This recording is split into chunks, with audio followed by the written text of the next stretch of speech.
Hey guys, it's your host, MD Lovelace, coming to you live from Graceland. You're watching the Sconni Sports Show.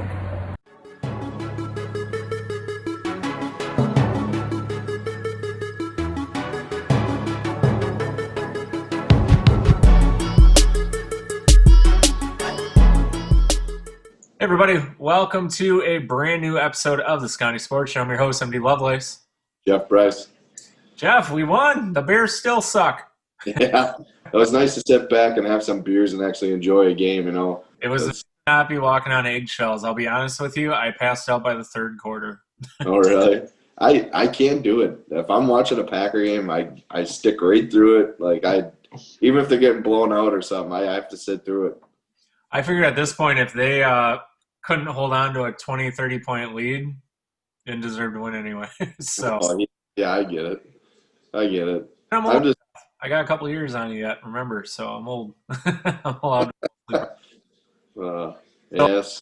Packer news this week, Jeff. They won the game, but they got rid of Darius Shepard, which isn't really a surprise. I hate to say it, but I was never – I mean, you and I have texted back and forth during games, some questionable decisions. I still think of that muff kick last year. That's still driving me nuts. And then got lucky on the touchback this year. I mean, there's a few things where he just did where I'm like, you know what? And he's not a contributor on offense. Was never impressed. Even a Colts game where he fumbled on the kick return, and I mean, I hate to say it. I mean, he's got the athleticism, but I don't think his size and speed kind of live up to the game, Jeff, you got to be consistent if you're going to play in the NFL, and I just don't see Darius Shepard. So, yeah, probably not a guy, but this is a business, man. So, yeah, wasn't impressed. So, the Packers decided to make a move then, releasing Darius Shepard, bringing in Tavon Austin, a Cowboy, back in the house. So, Cowboy and Ram and Niners for a little bit. Yeah. So, I was listening to something on the fan on the way to get my kids today, and they said that he was going to make the 49ers team, but he ended up getting hurt during training camp, and they kind of parted ways with him. And I guess he was having a good camp, and they were going to keep him. He thought he was going to get kept, but he ended up getting hurt and kind of had to – he said he went into camp a little overweight, and that kind of threw him off. He got hurt, wasn't in shape, and now he said, I dedicated the time from when the Packers signed me and when I was with the Niners, and he got himself ready for the opportunity to be with the Packers. So we'll come back to the Packers here in just a minute because I know our guest is about ready to join us here shortly. I think he has a funnel cake going over shortly with one of the kids, so she'll be ready to go. But NBA news, a couple big deals this week out of Los Angeles. Well, one done, one about to come through, and they are not small by any means. That would fund the show for many, many years, and we could get any guest we wanted to with that kind of money. For those who haven't heard, LeBron James, 2 years, $85 million. Yeah, it seems like every year he's kind of a free agent, and he has that player option to opt out and, get more money or, I don't know. I'm not a fan of him, so. And how about his teammate, Anthony Davis? What was it, a 5-year, $250 roughly? Something like that. I think he's another player option where he can go year to year.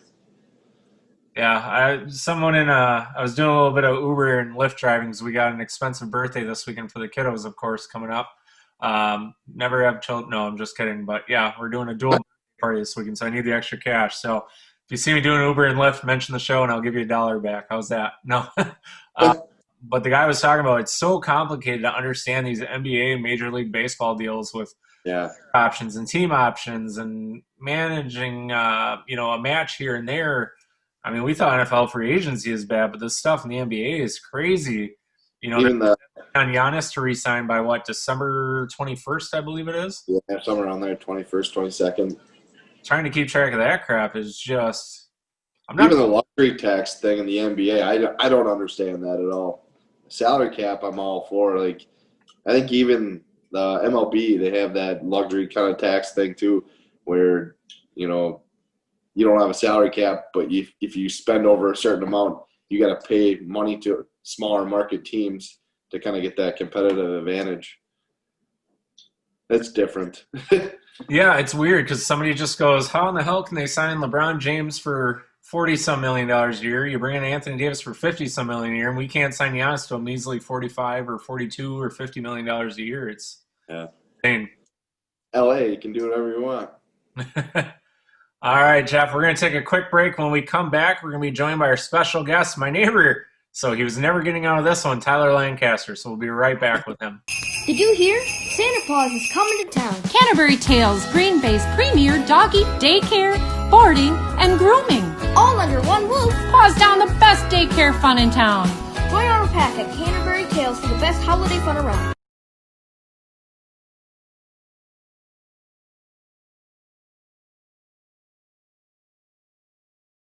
All right, everybody, we are back. So I've been bribing this guy for a couple weeks. We started talking. I was, I'm a lineman. I love food. So I said, you know what? We'll take care of you. And that very night, we dropped him off some funnel cake. Probably really bad. So we're going to find out how good our cooking skills are at the Lovelace household.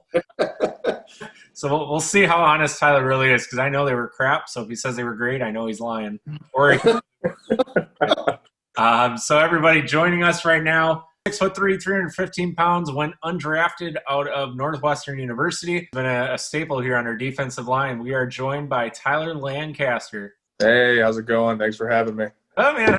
I feel like I'm waving to you outside the window and stuff. Just had to make sure. We live so close, it's so easy. So I was like, all right, still got a social distance, I know it's so weird because, like I said, we can hang outside and make sure I don't get you sick. We haven't done it yet. Knock on wood, we won't do it at all. But yeah, we still get his meals. He still gets his Uber Eats. It's kind of how Tyler lived there one day, is because Uber Eats kept coming here, which is cool. So, meals, it was the kid next to me. It wasn't me. No. No, I mean, that's how I've been getting most of my meals. When it's not from the stadium, it's been I'm not trying to go to any restaurants or anything. There's too much on the line, and they're very strict with everything. So I'm trying to be as above board as possible. So Uber Eats is really what I resort to for that.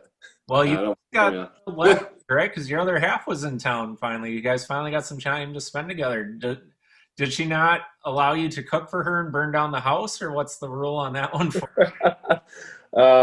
Yeah, I mean, that was nice. She COVID tested. She's been living at home in Chicago, COVID tested, came on up, and we got to spend a few days together, which was nice. But since it was very few times that I've seen her this season, I made it special, and I did not cook for her. I got Republic Chop House for takeout. Nice. And yeah, it's my favorite around here. So over there, they're nice people. So yeah. Oh, that's my go-to every time. I'm a long guy. I don't know. Protein. Don't treat me like Tyler. I'm not Tyler Lancaster. I don't get the hookup over there like you probably do. So I do not get the hookup. Wrong, Tyler. I will learn you good by the end of this season for sure. So Tyler was busy with the fiance. We're going to talk a little bit about the wedding and stuff, because I'm in the same boat as you, obviously, with this COVID stuff going on. Oh yeah. We made a little bet, and I remember Tyler was like, "Yeah, text me, whatever." And then Tyler sends me a text, says, "Hey, we're about to walk. I can stop now." I said, "No, you take your walk. You come back."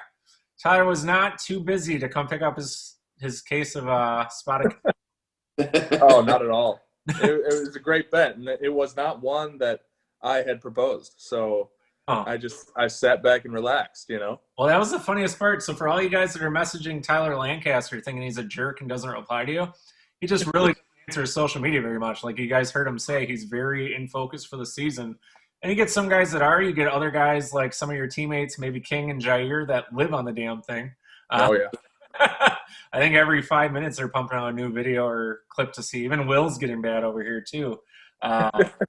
Will's a nice guy, so I'll vouch for him. But yeah, it's one of those things where it's like, man, you got to shoot me a message or stop through or whatever, and we're trying to figure out how to work it with social distance. But yeah, so it's not just you guys if Tyler doesn't reply. But yeah, I definitely physically come tell him, "Are you taking my bet or what?" Then as soon as he heard it, you were all over that, which is awesome. So. Oh yeah, without a doubt. And like you said, during the season, I try to stay away. Even outside of the season, I'm not a big fan of social media. If you go to my Twitter, I might myself tweet once a month, and really I use that for news, just seeing what's up to date. And then Instagram, you have the feed of all your likes and all the follows and everything, and you really don't see much. I don't see much. There's a lot on there, so it's like social media. I'm really trying to die it down. I saw that one Netflix film. I forgot The Social Dilemma, Okay. and that sort of scared me from social media a little bit. So I'm like, it's hard to reach me. So I'm glad you got a hold of me, especially living right across the street, and we could send that text and get that bet going. But And that was another game, Ty. Never go wrong with spotted cow. no, not at all. That was an ugly game. We talked about it after, and it was like all the wheels fell off the bus that game for the Badgers. I mean, it just seems like every time we play Northwestern, it's always a struggle for the Badgers. 5 turnovers. I mean, come on. How do you 5 turnovers in a game? You're never going to win a dang game. I don't care what league you play in. It is damn near impossible to win with five fumbles or turnovers or interceptions during a game combined.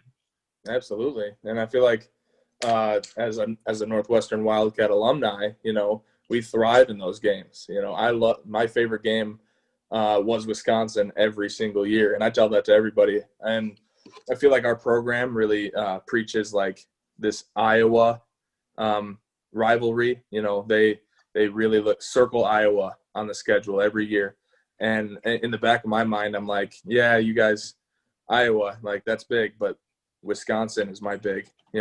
Even before I came here, now I'm living in Wisconsin. Wisconsin was my number one every season, downhill power football. And that was my favorite play style. So you're from Michigan. What were the odds you ever became a Badger potentially? Or was it all? I'm from Illinois. Oh, What's funny is on my Wikipedia page, they said I went to a Michigan high school. I was wondering. Yeah, it seemed weird. Yeah, I think I tried to update and change that. But yeah, I'm from the suburbs of Chicago, so not too far away.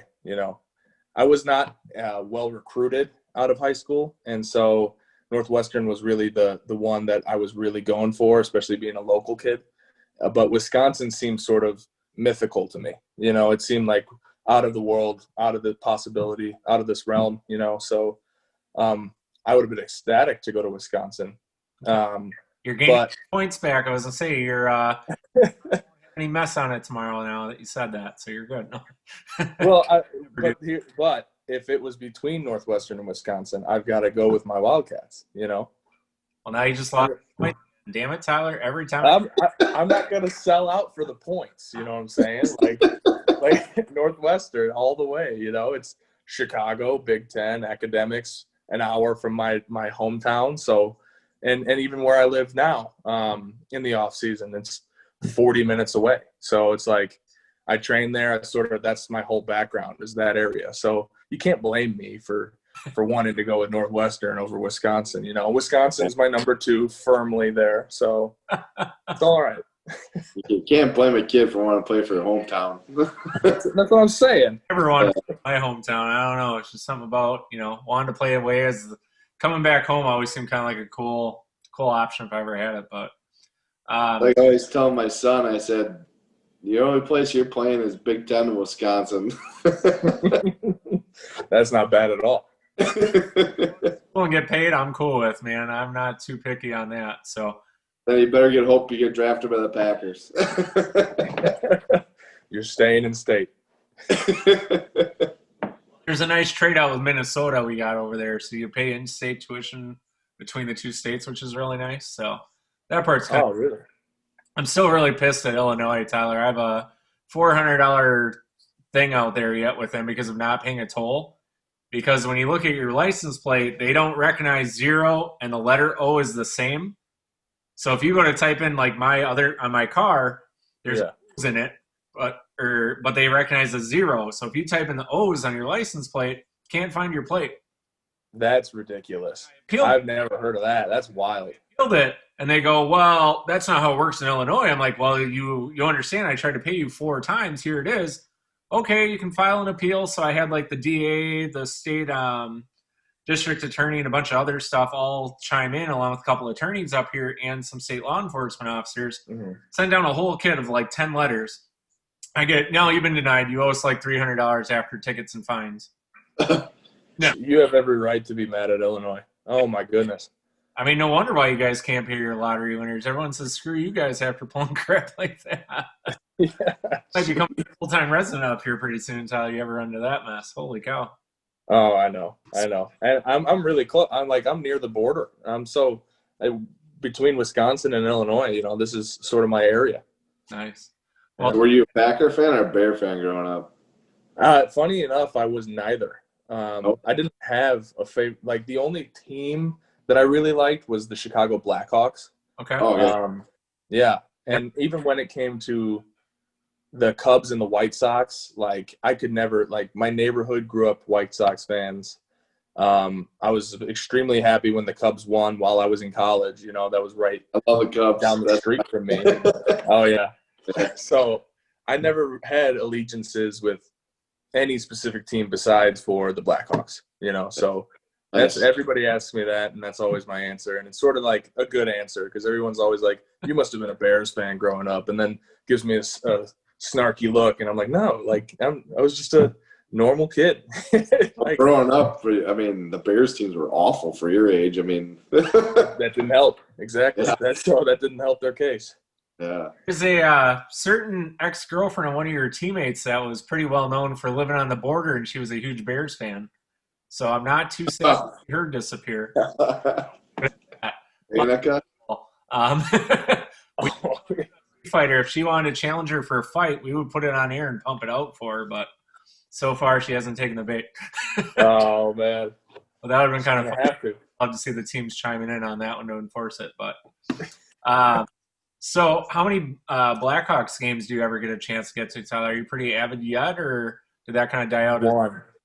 It was one early. Actually, two because one was standing way in the back. It was like a regular early season game, and it was like super cheap. It might have been like $10, $15 tickets. And then two during bowl practices. I think my junior year in college, we went to a Blackhawks game as a team, and that was pretty fun. But I'd like to, now that like I'm an adult, I'd like to go to a lot more sporting events. Obviously, when this whole mess of COVID is over, but I always tell like my fiance that like I can't wait to tailgate. I can't wait to experience what it's like to be a fan of something. So whenever we can in the off season, I love to go to baseball games, but yeah, it hasn't been often yet, and that's actually something I really look forward to. Nice. We will definitely get you down to Miller Park, see if we can maybe throw out the first pitch or something, man. We'll have some fun with it for sure. Oh, that's big. Man, well, yeah, man, you're at the right show now. These Sconni guys are going to take care of you for sure. Appreciate it, fellas. Now we got Jerry Kramer coming up. It's getting big time here. That's awesome. I don't know if you've ever been on before, Tyler, but we do things a little differently. We can't pay in money, but we can pay in random bribes and food. Perks. Yeah, perks. So, yeah, the Blackhawks thing has always been on my bucket list. That's always been one I wanted to do. I got close a couple years ago when I was down there for business, and last second we just said, I was too darn tired. So, but that is definitely a thing on my bucket list. So we will make that happen once COVID kind of lifts up. We will all go and have a good time. Yeah. I'm really looking forward to spending more times at the park. Baseball games are so fun to go to. I love it. I know Mike or MD here. You're a little. It's okay every now and then. I mean, if it has good promos on it, like the Timber Rattlers down in Appleton is really cool. They're the Brewers affiliate. They have a really good time. And that one, those games are fun. Yeah. I will quote this right now on the show, live on air. I can definitely get you a first pitch at the Timber Rattler game, so that will happen. Top Bible will make it happen. But yeah, that game's kind of fun. Brewer games now and then, it just depends, where you're sitting. For me, I personally like sitting by the bullpens in the outfield. For me, that's really I like you can see the whole field and everything. You can trash talk. Last time we were down there with the Rockies, I got a follow on Instagram through one of the guys because we're just being dorks with them. Like, what's nice. And it was just one of those stupid things. So, yeah. That's awesome. I've always had a special place in my heart for baseball. I always thought I would play baseball up until sophomore year of high school. Like, I was like, I'm going to go to college for baseball, and then my football coach was like, hey, man, like, you're getting big and you could probably play for free. So why don't you come to the dark side, you know? So it turned out all right. But, you know, baseball has always been a passion. I love baseball. Can't wait to go to games. Maybe I'll pick up first base in my adult softball league whenever I get there, you know? Join my team. Yeah. League tried to get off the ground this year. We'll see if we can make it happen. So we'll take a quick break. We'll come right back with more with Tyler Lancaster. All right, everybody. So we are back with Tyler Lancaster, the Green Bay Packers. Sorry, we're having some fun off air here with one of the kiddos. Tyler's now her new favorite. You jumped ahead of a few of the other players in our neighborhood here. So, Tyler, congrats, man. You're number one. Thank you. Thank you very much. I knew I would be. All right, you're a tiny little child. So, Tyler, speaking of babies and fun stuff and families, you're pretty close to the family, right? If I recall. Yeah, I've got everybody is in Illinois. Yeah. Everybody. Yeah. So I've got my mom and my sister. They're both living in the same area where I grew up, Romeoville, Illinois. I've got my fiance who's in Hawthorne Woods, Illinois right now. And then, yeah, my grandma and grandpa, they're both near the Iowa border in Illinois. And, yeah, I mean, everyone's within all the distance, huh? Say that again? Everyone's within a pretty good driving distance for here, right? Oh, fantastic. Yeah. And that's like, I've never really, like, I've gone to other states and everything, but I've been, you know, at Northwestern, an hour away, Green Bay, 3 hours away. It's always been in arm's reach. So like family can always come up and see me. I could always go home every now and then. It's been nice. I remember a couple of years ago, it was a family night scrimmage. I remember your family section, and they were loud. Like, it was awesome. It was like, I think you had like 3-4 rows. It was cool to see. I remember that it still sticks in my mind. Like, everybody had your jersey on and everything. It was cool.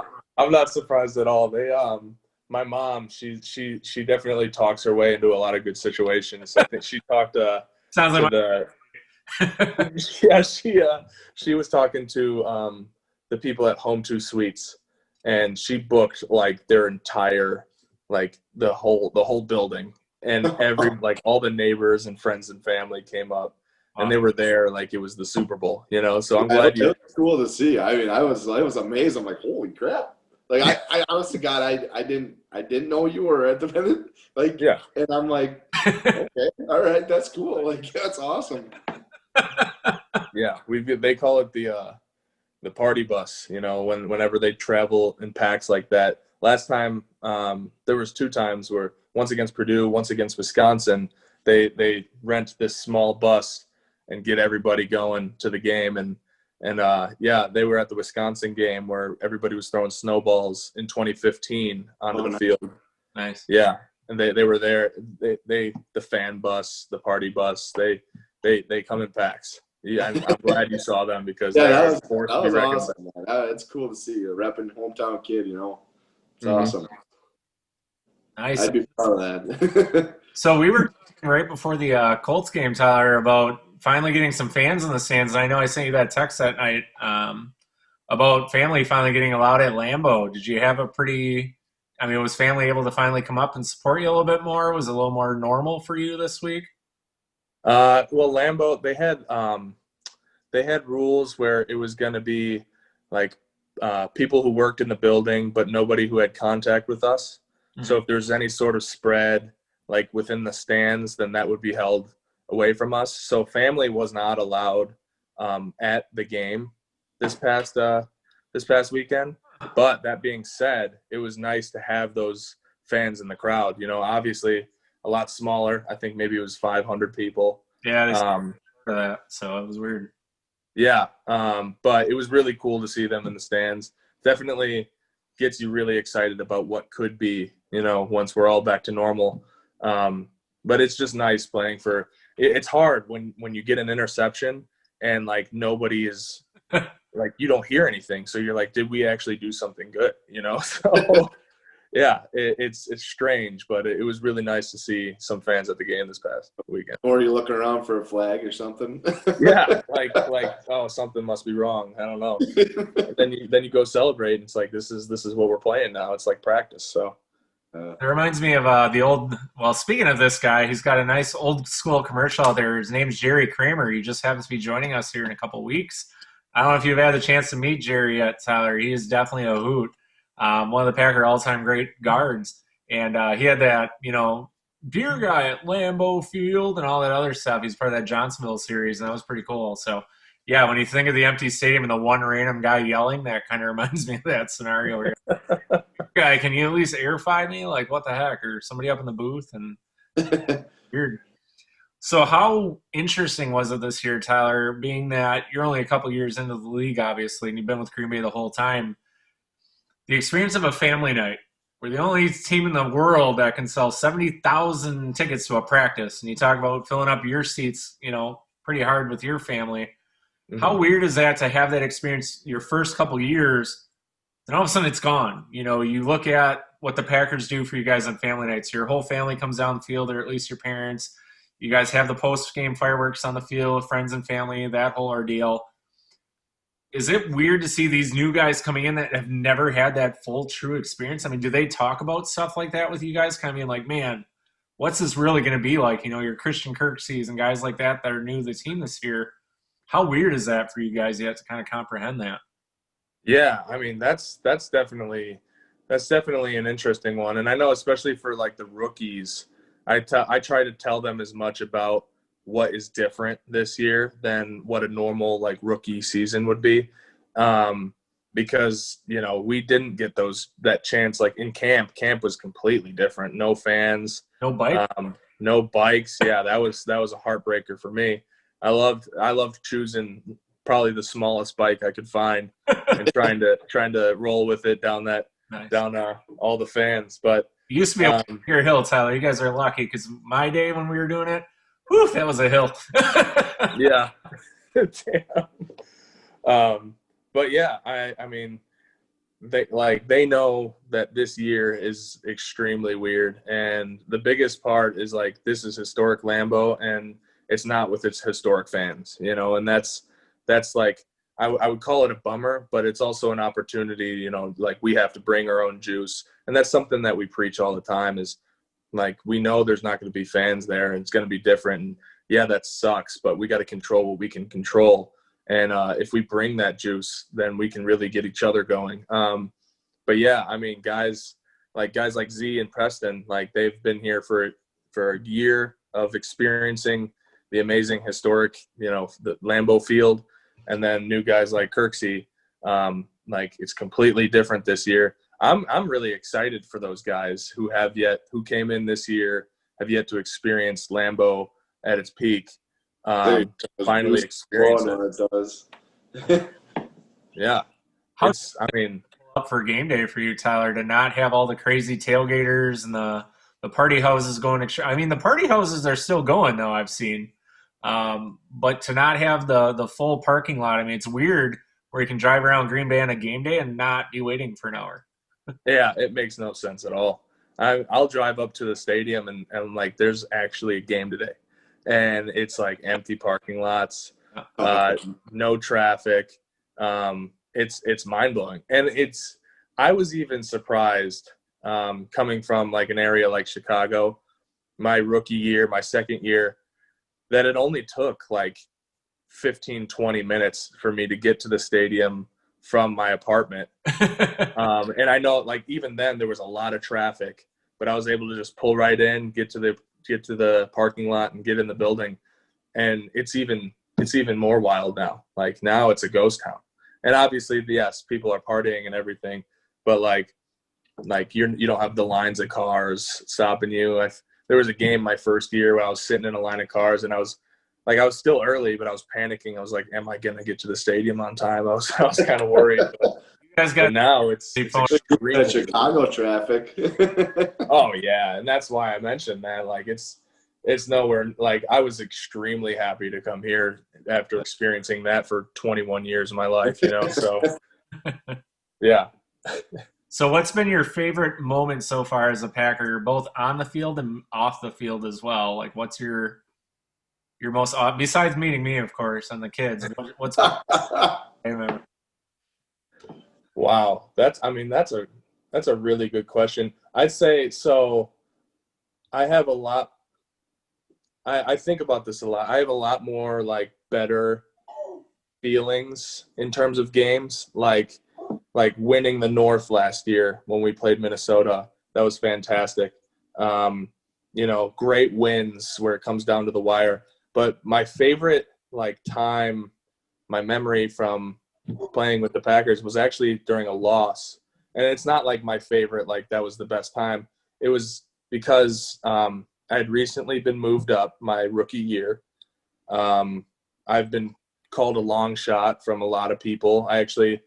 Northwestern's own publication said I would be a long shot to make a roster. I probably won't. And I used that as motivation. But not too long, a few weeks after I was moved up, Kenny goes down and I'm thrust into a starting role at nose tackle. And that happened to be the week that homecoming week, where we went back to Chicago. I was having a lot of friends and family go to that game, whether I was playing or not.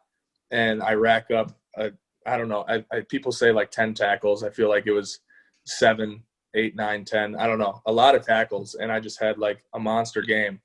And I was like, holy crap, like I have what it takes to play in the league. So it's like, it was bittersweet. We lost that game. The Bears won the North with that game, I believe.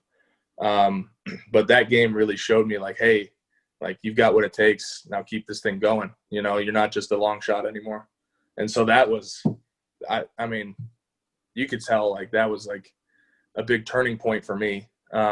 So I'd say like in terms of football with the Green Bay Packers, like that really gave me the confidence and the momentum that I needed to stay with the team, and I was extremely blessed and appreciative of that opportunity that I got, and it's always the next man in mentality, right? When guys go down, you gotta step up to the plate. And I was just thankful that I got that opportunity.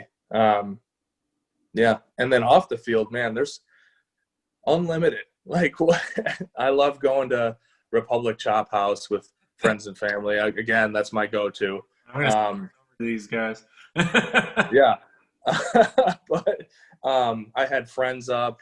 We actually rented one of those like Airbnbs that like a lot of people rent on game days, but it was like just postseason. Sure. And like we went down the sledding hill and we experienced Green Bay sort of as fans because it was postseason. Just a lot of opportunities where friends and family have been able to come up. I'm very appreciative that I live so close to Green Bay, and it's been awesome. And being undrafted, I had my choice, and I had to choose between Chicago and Green Bay and a few other teams, but those were my two, and I chose Green Bay for good reason. I'm extremely happy I did. What was the reason going into Green Bay being your decision over Chicago being so close to home? I feel like they showed me interest, like they reminded me of Northwestern, where it'd be like more of a family vibe. Like they're actually going to invest in you. They're going to care about you developing as a person. I know that they like to stay in-house, especially when it comes to undrafted guys. They like to develop guys and see if they can make somebody, and Chicago, which is strange. Like, I feel like they didn't talk to me at all really until like draft day, or we had our local day, and I had like a 2-minute conversation with the D-line coach or whoever was working us out. And so like, yeah, Chicago was my hometown team, but they didn't show that care that Green Bay did. And I know that's like sort of mushy and stuff, but like that was really the decision factor. It was like, this place feels like a family or could be a family. And then this place feels like it's a job. And yeah, it is a job, but like, I feel like they could look the other way when it came to me. Like they could think twice and I could just go under the radar. So it was that feeling that really I knew right away when Green Bay called after the draft, like, yeah, I'm sticking with Green Bay. Turn down every other offer. There's always a good phrase out there, Tyler. It says, I believe it's not really work if you enjoy what you do. Mm-hmm. That's definitely a true thing about Green Bay from all the guys I hear. And you and I were joking outside before Ty came by and interrupted us the other day about, there's definitely a good possibility to make a career after sports here in Green Bay. So I can definitely tell by your mold and your makeup and who you are as a person that you'll definitely have a good long career in here in Green Bay long after you're done playing. Hopefully that's many years from now. A long time, right? Speaking of that, Tyler, you signed a 1-year deal in the offseason, if I'm correct? What has been the progress going towards? Because, again, the Green Bay has a lot of free agents moving into this offseason.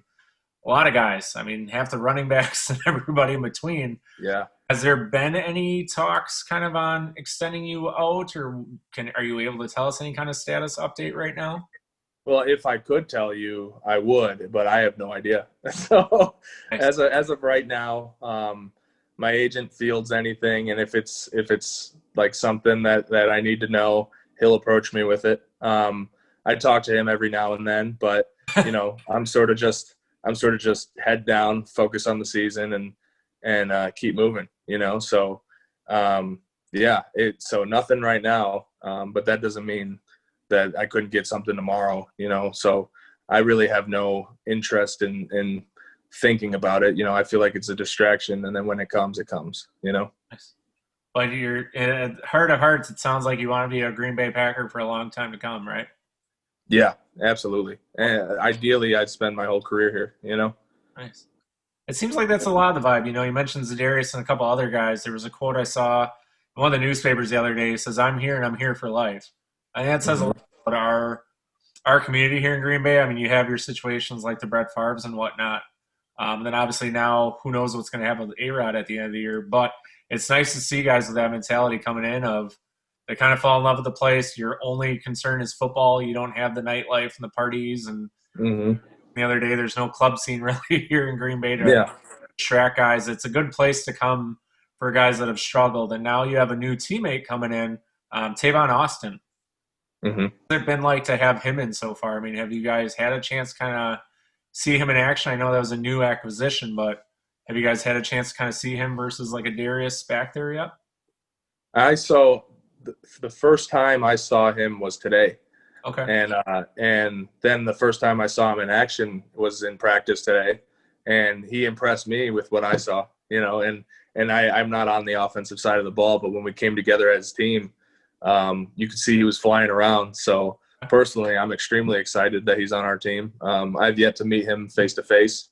I'm looking forward to it, but I'm excited about that one. I see him speeding around on the field, and it's a good feeling. Nice. So what about Anthony Rush, that big guy coming in? You probably know him, all right? He's a big dude. Big dude. Absolutely. Oh, yeah. Definitely a talking point. Yeah. He seems quick, too. From the game film I've seen on YouTube and stuff, and he looks quick. Yeah, he's a big guy that can move. So, yeah, and when new guys come in, I try to, pull them aside and try to sort of teach them the playbook and everything. And so I'm going to be spending more time with him probably just to get him used to the system and sort of get him acclimated. I got really close with Billy Wynn when he got here. So now he's having a good year too. I mean, that guy can tip a pass, man. Yeah, right. I don't know how many he's consistent times. with it. He's got magnetic hands. Yeah. I mean, out for 2 years and you come back and he's playing well. I mean, yeah, that's cool. Yeah, I love these guys. You guys have a pretty tight group up there. I know you and Dean were pretty close for a while, if I remember right. And that. Who's your roommate when you guys get to travel? Are you with Kenny or are you with Dean? Oh, we don't get roommates this year. Okay. Yeah. Wow. Yeah, and last year, my roommate was Alex Light. Okay. So I know Kenny and Dean, when they were younger, they were roommates together, same class, drafted D lineman. And then me and Alex Light, who's no longer here, were the undrafted guys in our class, and we sort of just paired up, and we were the game trips, the roommates, So now I get my own room, which is nice. So hopefully when COVID's sorry, what was that? I said it's gonna be different next year when you gotta go back to normal, right? That'll be the one sad side. Yeah, that's why I'm hoping, like, hopefully I'll have enough years in to have my own room. You know, the older guys get their own room, so Okay. hopefully I've made it by then. Did not know that. It's interesting. We had on one of the former guys, and he was talking about how one of the players was so bad on road trips, the coaches would knock on the bathroom door while you're in there and say, "I got to check around." They would literally check behind the shower curtain. Jeez. Old school guys were, yeah, you got to listen to some of our stuff, Tyler. It's not there just for fun and looks, you know. Claim when you guys are bored, we'll get you a hat and another mask, and you can rep us out all day. No, I'm just kidding. Yeah, I'll learn some things. There you go. No, it's cool to hear from some of the old guys. Jerry will be a fun one in a couple weeks. You said you haven't met Jerry Kramer. This guy, you want to hear about every Lambeau and Lombardi story ever. This guy is full of, never-ending supply. One of the nicest guys you'll ever meet. So he's definitely one that you'll definitely want to tune in for. He'll definitely be cool. Absolutely. So let's see. So yeah, going back to family life and stuff. I was going somewhere with that. So you were supposed to get married at the beginning of this year, and then COVID. Mm-hmm. We were kind of joking about this in the parking lot the other day when we were chatting. And how weird has it been for you guys? What is your it's just got to be interesting. You know what I mean? Like, you get excited. You think you're going to be married before the season starts. You plan all off season, looking for that one day, and then all of a sudden you're like, well, that didn't happen. Yeah. You're saying her family wants a big old wedding, and you're like me, where I'm like, small is cool. I don't make that much money. Like, let's pump the brake a little bit. So, and I don't want to get you in trouble on air or anything, but what are the talks for you guys? I know that's got to be. Have you guys just thought about, hey, we're just going to elope and get it done? Or is it, you want that big special day, kind of everything going that way? Well, that's definitely the talks right now. And it was both our parents really wanted to invite everybody, and so that's definitely something you kind of stress about a little bit, the number of plates you got, the amount of space you got, and the numbers really add up really quick. So when we were looking at the lists that, everybody wanted to come along, we were like, yeah, I don't know. We'll see. So this is a blessing and a curse. I think with COVID, it sucks that we're not getting married sooner, but, we bought a home together. We know we're going to be together. And so like we can relax, and so I think that idea is up in the air about having something extremely intimate in the coming off season. Maybe we still have to plan it out, but we were right in the stages of having to choose a venue and get everything set up, and COVID struck. So blessing and a curse. I hope to get something done, but neither of us are stressing too much. Like, we know we're very stable with each other, and we know what our future looks like. So. Well, we know a bunch of kids around here that would love to babysit for a baby Lanny whenever you have one. So I'll tell you, for my daughter, you need to hurry the heck up and have some babies that they can babysit. So my daughter, Lily, would be all over that. Yeah. She's read that. It's 3 kids myself. That's crazy. Megan always talks about she wants 6, and I'm like, God, no. I know. That's what I said. I always say 1 at a time. Oh, yes. Real quick before we lose tangent, but I don't know if you can read that. But the next time Emily comes out here, Tyler, I'm ordained, so I can take care of you guys anytime you want. Hey, nice. Dang, that's awesome. Official, man. I'll send it over to you. So. Yeah, I got to run it by Megan, but I have no idea what we're doing so far. Yeah, no, she'd probably kill you, but, we'll send over some good wine. You never know what right. Yeah, exactly.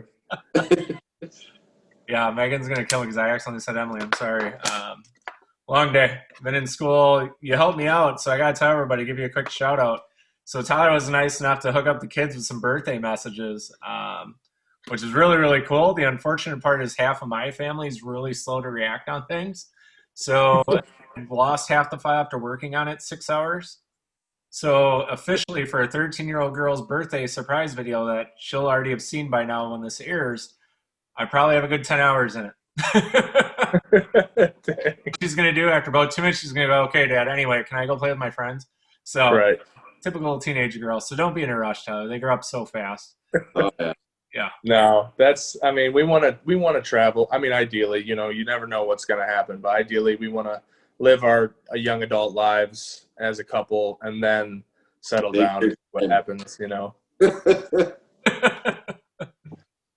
I love my kids. I really do. It just, oh man, I would give anything to be 21 again. Oh. Funny.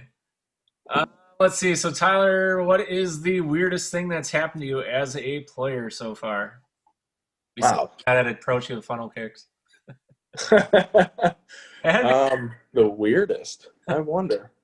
Or like the most interesting road trip experience. What was your rookie hazing like? All that good stuff. Oh, I got lucky with hazing. I got so lucky. I came in, the year I came in, all the rookies that were drafted had to sing karaoke in front of the team. I got lucky enough to be undrafted. Me, Looney, and Connor Sheehy were the 3 defensive linemen in my class. I was the quiet one. Looney talked a lot, and that got Mike D going. So I got lucky when it came to hazing, when it came to any rookie talk. I was sort of crazy thing is like I came in and studying the playbook so well and just like knowing when to speak up and when to be quiet. Like I feel like I never got a rookie treatment. Nice. And I hope me saying this now doesn't like Right. flip a switch in anybody's heads, but I feel like I'm at an age where it's like I could be like, all right, I'm not going to take that. It's my 3rd year. I'm going on 4 years. Like I don't need any rookie treatment now. So I've been really lucky, and that's why like I struggle so hard to think about the weirdest thing, like the most interesting thing, because I laid low under the radar, and I avoided any confrontation like that. But man, that's a hard question. I don't know why I'm struggling so much. I've still got some years to go. Sure. But goodness. Well, you're on the side of the ball too as the main prankster on the team. I heard A-Rod's one of your biggest prankers, and he's on the other side. Yeah. And they got a lot of hijinks that go on, And lucky enough, like I wasn't an O-lineman because I know the O-line makes their guys do a whole boatload of stuff, and I really just had to keep the room loaded on snacks and bring meals to the flight and pay for the occasional meal. But man, like I made out good as a rookie. I didn't realize how lucky I got because I feel like some guys, like they have to spend multi-thousand of dollars on meals, and like they'll have like, all right, this is our rookie meal, let's buy everything. We'll get all the best steak, we'll buy drinks, we'll buy everything. Yeah. And my rookie meal happened to be the night before a game, so no drinking, and guys weren't trying to like pig out and go crazy. So I think I spent $700. Wow. Which sucked because I was undrafted and just off the P squad. Right. But all things said, like I made out good. I'm extremely happy with how my rookie treatment went. That might be cheaper than the special teams bill because Mason, those guys love to golf all the time. So yeah, way ahead compared to what he probably spends in golf in a week. So. Let's see. What else do we have for you tonight? What about man, there's something good I had for you now. I don't remember what. It's okay. That's what we have editing for. I can go back and change this. I just got to remember. Oh yeah, no problem. Jeff, you always have something. Why are you so quiet? I don't. I'm drawing blanks right now. I don't know why. So let's do this. So you've had the opportunity now coming in. Like I said, you were undrafted. You got cut originally during camp and then brought back onto practice squad and then activated. Who have you dealt with on that? Is that right to McCarthy at the time? Was that right to your D-line coach? Like who initially has those talks with you besides the get your playbook guy? I mean, who did you all have contact with that day? What kind of things did they tell you? Did you were going right to practice squad? Like what happened with that scenario initially, if you don't mind sharing? Yeah, I don't mind. At the end, so I kind of knew it was coming. We had our 5 guys who had been there before, who are more veteran guys. And I was like, okay, we're probably like, if we're going to keep 5, then I'm really hoping that I just get my shot on the practice squad. So the day came, I got the call like, hey, good news and bad news. Like, we're letting you go, bring your playbook, but we want to bring you back on the practice squad if you clear waivers. And I'm like, okay, like I have a job. Like, this is fantastic. I was extremely excited for being cut, which was the strangest thing. Yeah, but like, I've ever heard of that being said before. So it's good to see you. Yeah, I mean, obviously I would have killed to made the team right away, but no, like looking at the numbers and the amount of reps like that I had gotten thus far, like I didn't really get my chance to prove myself until I was facing Corey every day in practice, or until I got moved up and I actually had some game reps on film. So I was like, okay, like they'll probably go with the guys they know. And sure enough, that's what happened. They're like, we want to sign you to the practice squad. I got real excited. So I'm all smiles going up into the coach's office, and they're a little more morose. They're like, hey, we're sorry, and I'm like, I'm glad to have my opportunity. Like, thank you for bringing me back. Talk to Coach McCarthy first and talk to Jerry next. And I felt good. I felt good about the day, which is strange. Like, I knew that my story hasn't ended, and I know some guys, they get to that cut and they're not invited back, and that's it for them. They don't get a chance to prove themselves. So I was excited. I did not know how my career would turn out, but I knew that I survived another day. And so that's pretty strange. A lot of guys are super upset.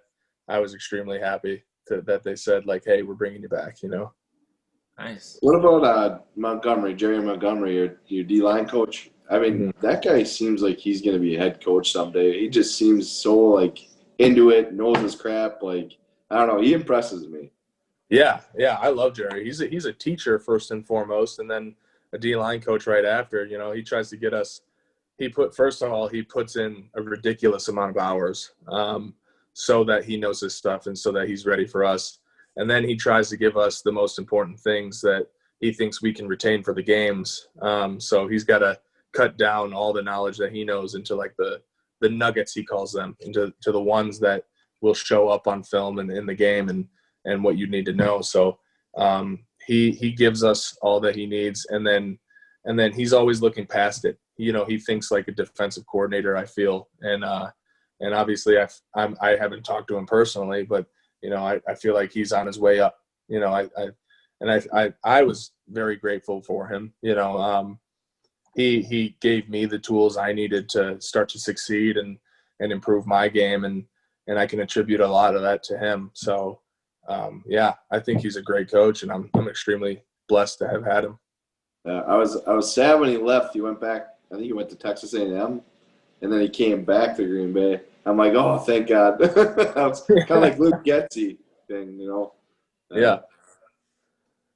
So that's cool. One of the biggest hits they've said all year was the McCarthy thing. Obviously, we got to touch on that a little bit.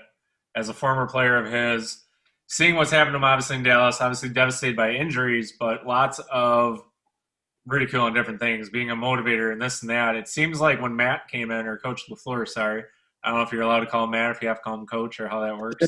I'll call him Coach. I'll just stick to Coach. Okay. Matt, or Coach LaFleur came in now out of the picture. Well, I guess let's go back a step. The day Mike gets released, I'm actually there in the locker room. I see Mike get called in. I already kind of figured during that game something was up. But did you guys kind of have that inkling of knowing, like, hey, man, something's just off today? You know what I mean? Like, that whole vibe, like, pregame speech, postgame was all really kind of shifty that day. You know what I mean? Like, did you kind of have any inkling something might change right away? And then how did you guys kind of react when you found the news? Or how did you guys find out besides, obviously, media right away?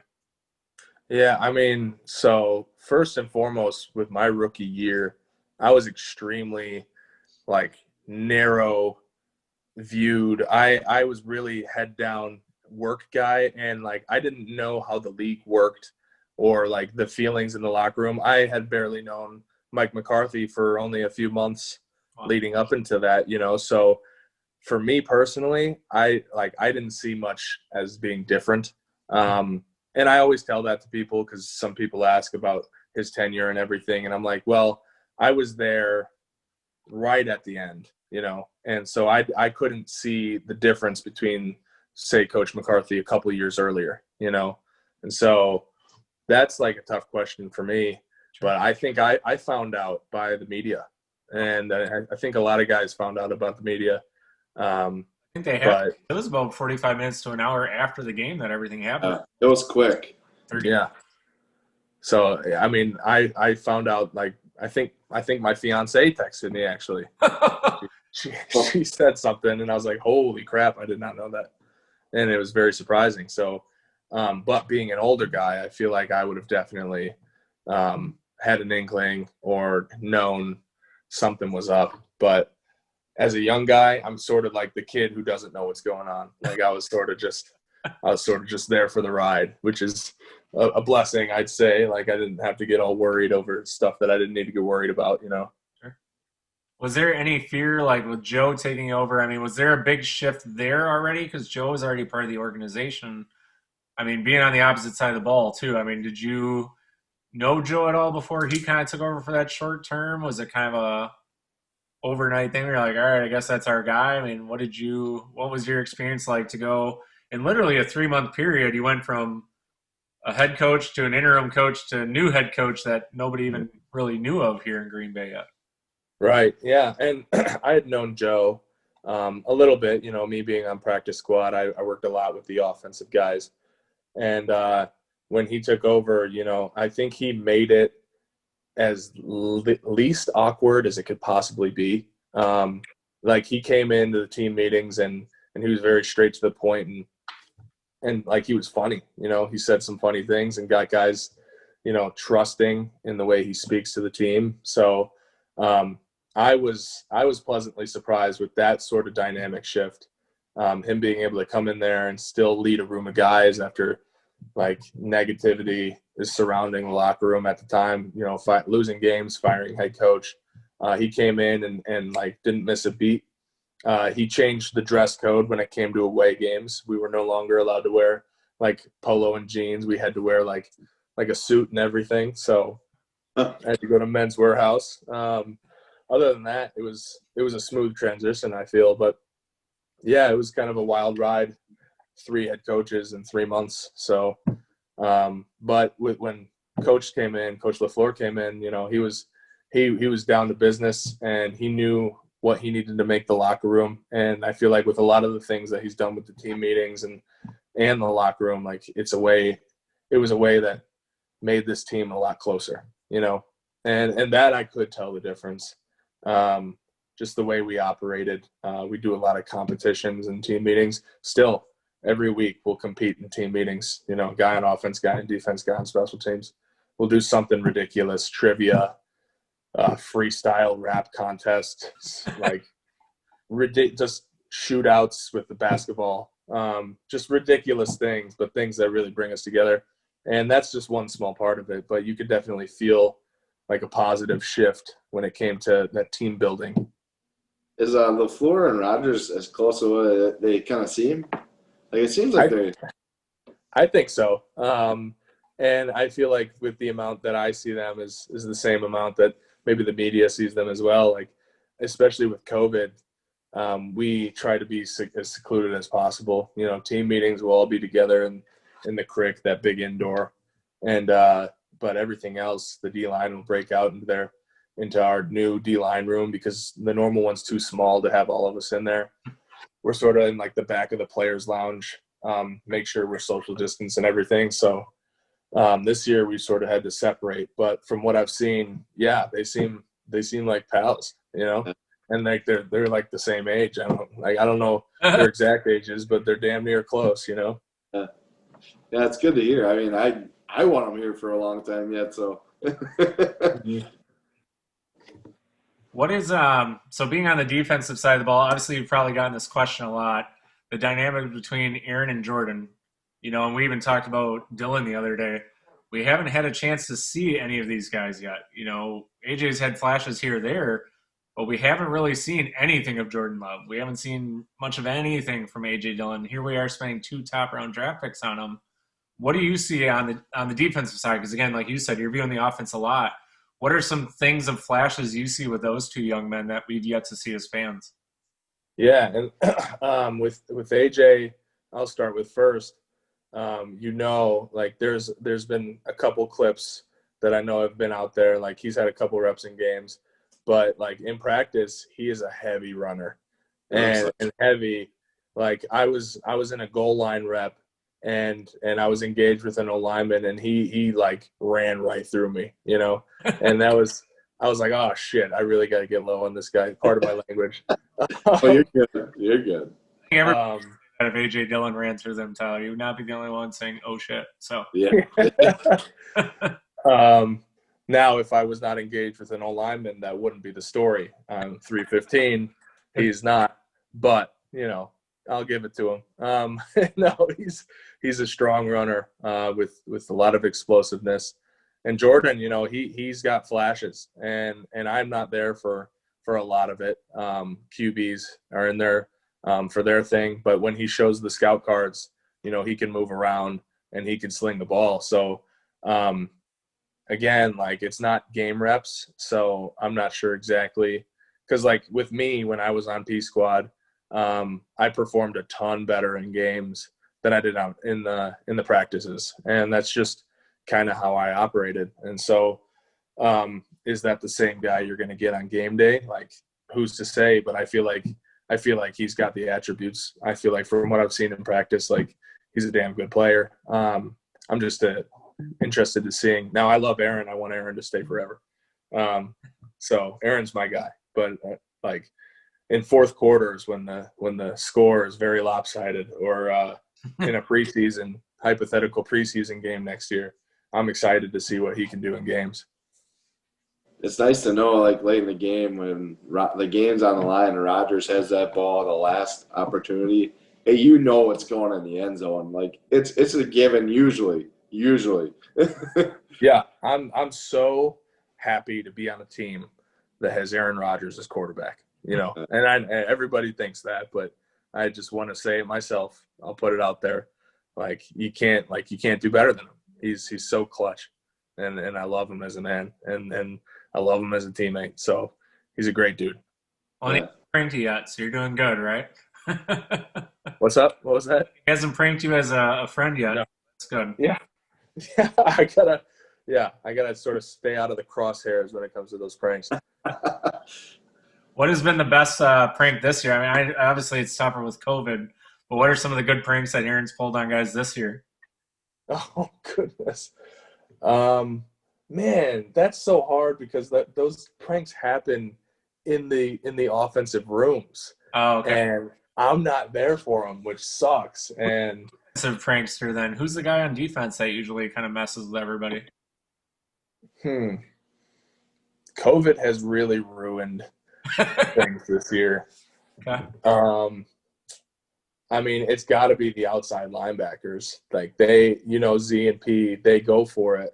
But anything that could have been has been contained within their room because, again, we like try to stay as outside as possible, as away from everybody. So that kind of sucks. Like, I wish I could give you more content when it came to the pranks, but they're very, and I think like, last year. Well.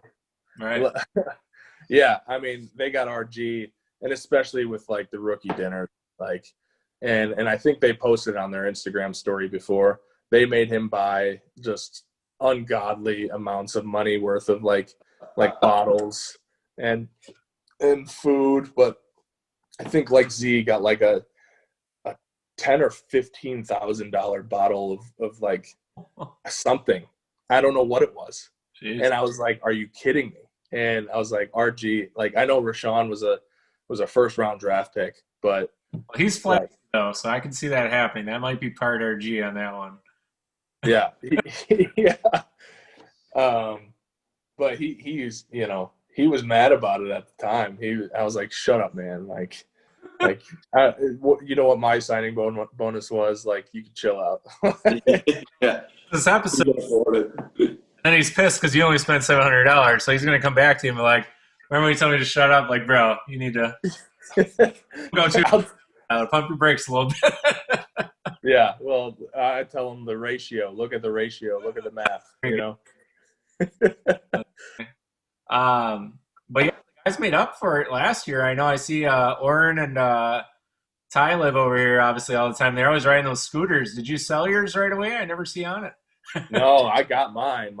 I put miles on mine. Mine's at home right now. Just because while I'm up here, it's usually like obviously during the season. So the first half I could use it, but in the second half I'd probably put it away. Right. I keep it at home, but I rode it all in the off season. I lived in Evanston, which is where Northwestern is. Little city, it's a town, and I'd ride that thing all around campus, and like whether it's to workouts or just to chill, like that thing I used a ton, and I'm still using it. So no, I did not sell it. I do not plan on selling it. I love that thing. So what's on the docket this year for Christmas gifts? Do you guys kind of have some stuff in mind yet? I'm praying. I'm because I know they had that deal P&Z last year. Holy smokes! You guys should be getting from Ken this year. What was that? Oh, from Kenny? Hooking you guys up this year, bro. I'm saying. But I don't know. Like, I really hope I'm just gonna keep whispering in his ear about like, hey man, like Christmas is coming up. I gotta see what he can get us. Because Preston, like that was clutch. I love the scooter. Like probably the best gift I could have possibly thought of. So Kenny's got to step it up. That's huge. I've got to put it on. I got to say, come on, Kenny. Kenny's you can't let him pass you up. Give him a message and say, hey, this is what Tyler's saying this year. No. Do it. I'll back it up. Do you participate in this? What kind of gifts have you gotten? What kind of gifts have you given during the team's annual Christmas parties? Yeah. So what we do is we have a white elephant, and that's like for the viewers who don't know, when we all bring a random gift, put it in the gift pile, and we take turns choosing a gift, and the next person can either steal a gift that's previously been open or choose a new one in the middle. And it's fun, but what are ones you guys big gifts? Interesting. The gifts, the good ones, Nick Perry, my rookie year, he brought like some very like good bottles of whiskey, but that wasn't the main gift. It was with a smoker. So like he brought a smoker in, and like as a cherry on top. What was that? Sounds like a Lane Taylor gift right there, man. That boy. Oh yeah, absolutely. I'd kill to see what gifts they give in the old line room. I know they go all out. Yeah. But yeah, a smoker, and then you have like the drones, Apple Watches. The video game systems have to start dying down because everybody has one. Sure. So like last year there was a few too many video game systems, and I was a culprit of that. And I ended up, because like not everybody wanted them, taking my own gift back. I took a PlayStation 4, which I have here. That's what I use here. So I was like, yeah, like I'll take that if nobody wants it, I guess. Yeah, right. Exactly. I would too. I haven't had a PlayStation in years. like I was just like, it's a nice gift, nobody wants it. I'll gladly take it. So this is the year games. What's your go-to game for PlayStation? Shoot. Right now, Assassin's Creed Valhalla. Yeah. I'm big into Viking lore, Viking history. Beard going? I'm trying. It's a red beard. Look at that. I'm trying to be a Viking. It's a poor attempt, but I'm definitely trying. I'm Norse mythology. I love that stuff. So when God of War came out, I was big into that. That was on Norse mythology and Vikings and stuff. And now this. So yeah, that's been my go-to lately. Like a lot of people, they either play like FIFA or Madden, sports games. Oh, Madden guy, I can't. I can't play sports games. I feel like that's my job. So let me escape that and do something else. So I don't blame you. yeah, And then there's Call of Duty guys, which, like, yeah, I'm into Call of Duty, but some people take it way too seriously. So, yeah, I'll stick with my nice adventure games. Nice. Well, you mentioned video game systems. This is the year, man. I tell you, I just saw some kid traded Aaron Jones for a game-worn jersey for it was their PS5 or the Xbox. I'm like, dang, that's a good out if you can find one. That's a fantastic deal. Like, the scalpers are selling them for like $1,500, $2,000. Well, that's what jerseys before. I'll tell you what, the last couple year jerseys from you guys are going nuts, like 5-10 grand. No matter who it is, they're going nuts. Oh my goodness! If you can find the 100-year patch, man, I'll make you dinner every night for a year. I'll tell you. Yeah, I'm glad I like, because we have the option to buy our jerseys at the end of the season, and I was like, I know that, like, I never know how long I'm going to be in the league, and I know that this is historic, so I got every one that I could. I think it was like seven of them. So they're all at home, and I'm glad I'm hanging on to them, you know. What do your game-worn jerseys go for? Like, what you guys got to pay for? Oh, I think they're $200 a piece. Oh, that's not terrible. No, it's not bad. I feel like it's something that either I'll give as a gift or it'll be like important to me for a really long time. You know, I feel like it's totally worth it. That's cool. So if you had to describe yourself in 3 words, how would you describe yourself, Tyler? Shoot. We're going to start the fire now because we're running. You know, I want to get you to bed at a decent hour so Coach doesn't call me tomorrow. Yeah, that's true. 3 words. Let's see. What was that? Sorry. Automatically, I already told you the Allen story. We'll keep that one between us. Okay. Yeah. But yeah, it would be good. I'd record them right away. It'd be great to have Coach on, but we're going to start small time and build our way up. Yeah, right. They might see this interview with you and be like, yeah, those guys are never allowed to interview again. But as long as this is good. So 3 words to describe yourself, Tyler. What do you got? We're going to start rapid fire questions. Yeah, let's see. Strong. Like, I've always been known as strong. Underdog. And let's say wise. Okay. Favorite character? Cartoon? Yeah. Johnny Bravo. Superhero? The Hulk. Food? Pizza. Okay. I've never seen pizza at your door, so it was an interesting one. I figured you were going to say it's my favorite cheat food, you know? Okay. My favorite food, but it's not something I could just eat consistently. I can eat pizza and boneless wings every night. Yeah, see? That'd be rough. That'd be rough for me. Yeah. So we just had a quiz out the other day, and I think Jeff got that question wrong. He thinks I could live off of pizza, if I remember right. No. I think you lied on one of those questions. You eat fast food all the time. So to say that you don't like it, it's a blatant lie. Tyler, how many delivery vehicles are ever at my house or how many bags I'm carrying? I'm really not that bad. Really not. I actually hate the taste of fast food. I'd eat McDonald's yesterday and I thought I was going to throw up. It was bad. But she was craving Big Macs. They had that bio per $1. So, and then I have to admit today I did have Hardee's, but again, working 12 See? Proven point here. hours at school, dude. You don't have much for time. So I know. Subway, that's fine. You love your kids as much as I love mine, Jeff. All right, let's see. Tyler, rapid questions. Going back to it. Favorite color? Blue. Gaming system? PlayStation 4. Favorite memory from high school? Homecoming King. Oh, nice. Yeah. That was I didn't see that one coming. There's a lot. I don't feel like you're going to say it.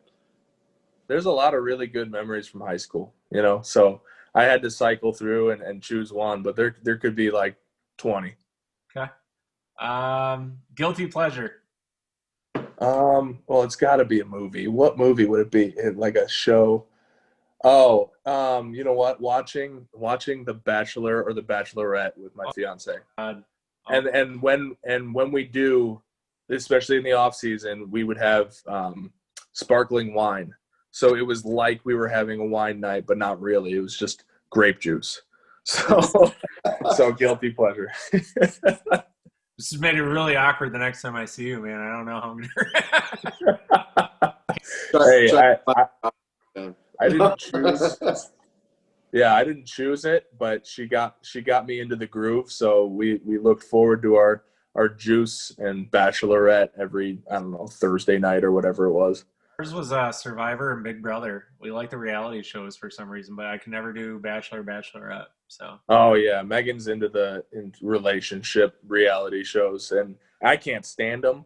But like, I feel like it was, yeah, it's brutal. But I with Megan, I was like, you know, I enjoy this, that we share this, you know. So I'll call that a guilty pleasure for sure. That's on with those Hallmark Christmas movies. Oh my Lord. Yeah. It's nice. So, yep. Let's see. Go-to drink when you're out and about. Whiskey sour. Okay. Yes. Are you an old-fashioned guy or not an old-fashioned guy? I haven't had enough to be able to claim that. Oh, You gotta do it, man. It's so good. I'll make one. They're good. I muddle it. Yeah. Got a mullet and everything. So before you leave, Ty, we'll get you one before you leave. Yeah, that'd be great. Outside of football, favorite sport? Baseball. Okay. Favorite baseball player? Paul Konerko from the White Konerko. Sox. Yeah. Nice. Wanted to be like him. First base, slugger, just everything. Yeah. Not Frank Thomas? Well, him too. But, you know, I was growing up and Paul was there, and as somebody I wanted to be like, you know. Or Sosa? Yeah. Smacking him. Jeez. Probably. Mine was Paul O'Neill from the Yankees. I got a chance to meet him at back at the old county stadium. We were razzing him in the outfield, and all of a sudden at the end he came by and threw a couple balls up. So some fat guy stole mine, bastard. But and said, "Hey, ever." Mine was Mark Grace. That was my all-time favorite. I just liked him. I even followed him when he went to Diamondbacks, and it was cool to see him actually get a ring. I was a Mark Player guy until he screwed that up for me. Sosa too. I mean, everybody I think kind of liked that big race that those two had, but home runs they were hitting, you kind of figure something was up, you know. Yeah. Favorite genre of music? I'm like a rock guy. I'd lean more towards like alternative rock, you know, Blink 182 type, but I'm gonna stick with rock. Okay. No Think or any of that stuff? No. Megan again, because she's gonna maybe watch this, so I don't want you to, you know, get yourself in too deep of water. Hey, we're good. I'm honest with her, so we're good. Just watch. I'm gonna Megan in. She's like, oh no, he listens to Hanson. He listens to BSB. So it was funny because we had one of the guys talking trash. I said, oh, it's funny because your other half's on here, and he freaked. It was awesome. So real quick. Let's see what else do we have here. Favorite vacation spot? Hawaii. Okay. Never been. Times or I've only been once. It was when I proposed to Megan, but okay. it was incredible. Oh my, and we didn't even stay in like the resort type places. We stayed in a very cheap Airbnb. But then we did like the hikes every day, and they were workouts. I thought I was going to die on one of them, but the rest of them, they were nice. And, you know, just that weather, I don't know, the whole feel, like I need to go back eventually. So because you're a soft, mushy guy, Tyler, let's go back because a couple of your teammates are now newly engaged this year. How did you ultimately propose, and then how did you guys meet? Let's go through all that. We'll score you some points tonight. Yeah, absolutely. Yeah, we met in middle school. Megan is extremely smart. She's right now she's an actuarial consultant. So statistics, pricing, health insurance, very, very smart. But we met I was in 7th grade honors math, and she was one of the 3 6th graders in my 7th grade honors math. So she was like 2 grades above her math level. Wow. And when I was in 8th grade doing high school math, she was the 7th grader in my 8th grade high school math class. Wow. We didn't start dating until my senior year of high school. She was a gymnast and I was a football player, and we were very good in the weight room. And so like there was sort of that natural attraction there. And then, yeah, the rest is history. We start dating. I go to Northwestern. She has her journey in gymnastics. You know, she went to Iowa as a gymnast, medically retired with a UCL injury, the Tommy John surgery. Then she came to Northwestern, which was her number one, but they don't have a gymnastics school. Sure. Finished out her degree there, then earned a scholarship at UNC because she picked gymnastics back up, and she spent grad school at North Carolina, and football started working out for me, and we were like, all right, you know, now that we have a year under our belts, let's go on vacation, you know, like let's get away, let's do something. So our first real trip together one-on-one, we went to Hawaii, and at this point we'd been together for 7 years, and I already knew that I wanted to marry her. So I just needed a year of having a job so I can afford a ring. Got a ring. And then in Hawaii, incredibly nervous the entire time. I put it off to like the second to last day. No, like the third to last day. Because there were just, the moments just weren't just right, you know? Nice. And so I was freaking out about it. And then one morning, you know, we went on a hike. It was the Diamond Head. It's the Diamond Head hike. And I asked somebody to hold my phone and take some pictures of us. And we were standing on this little cement slab overlooking an ocean all around us. And that's where I proposed. And Nice. the person holding my phone switched it to video real quick and recorded it. She had no idea that I was proposing. Wow. So kudos, hats off to her. Like, she was extremely quick with that. That was awesome. So yeah, and the rest is history. We got a house this last off season, an hour from where we grew up and 40 minutes from where we went to college together. So we've stayed sort of local this whole time. So yeah, that's in a nutshell our life story together. Nice. Tyler, I got a text from Kylie I didn't read till just now. It says, ask Tyler when he's getting a dog finally. Oh, that's a good question. I need to figure that out. I know that. Notice that I got, they're cracking down on us over here. Yeah, that was a funny notice.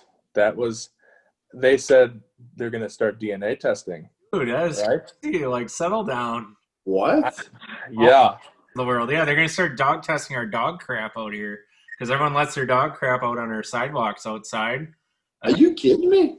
Yeah, like Ty lets his dog off leash. I'll do mine. I mean, we have our remote collars on him and stuff, and Gomer's never attacked. But we have some other neighbors, I won't say who, they have pits that like have already bit an old neighbor that moved out. So I was like, well, okay, you won't do that, but you'll worry about where my dog crapped once? Like, come on. So it's So just, as far as DNA testing, like what Yeah, the heck? I saved that message because I just thought it was DNA testing. You know, that's like, what else can you say? That's hysterical. So too far. Kyler and I have joked about the management here. I mean, they do some cool things, but at the same time, they're very, man, the other notice, Tyler, I got, my pumpkins. I'd already taken them down. I still got a notice saying I have too much up for after the holidays. Oh, really? Oh, Yeah, they go, you have to have all your holiday decor for the previous holiday down within 10 days.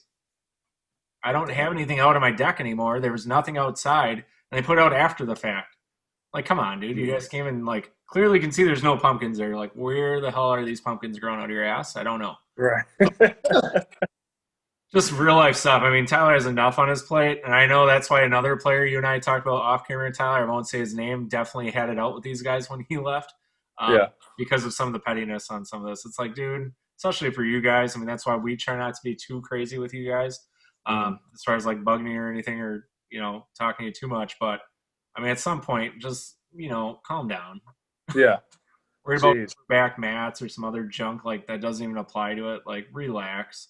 Fix my door that's broken. Help my garage door that's falling off the hinge. Like, do the important stuff. Focus on that, and then come tell me about it. The crew, Yeah. like Tyler, in case you put any out, whew, within 10 days, brother, because they will come hunt you down. If you look in your lease, paragraph 4, section 8, oh my gosh, just let us be. Yeah, they're on top of it. They have the email drafted and ready to go to send the day that you're overdue. It's ridiculous.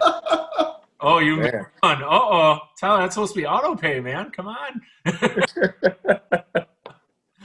It's too funny. Oh, all right. So, Tyler, coming up next week, we have the Philadelphia. Well, this weekend. Well, it would have been this past game, but we're previewing the game. Philadelphia coming into town.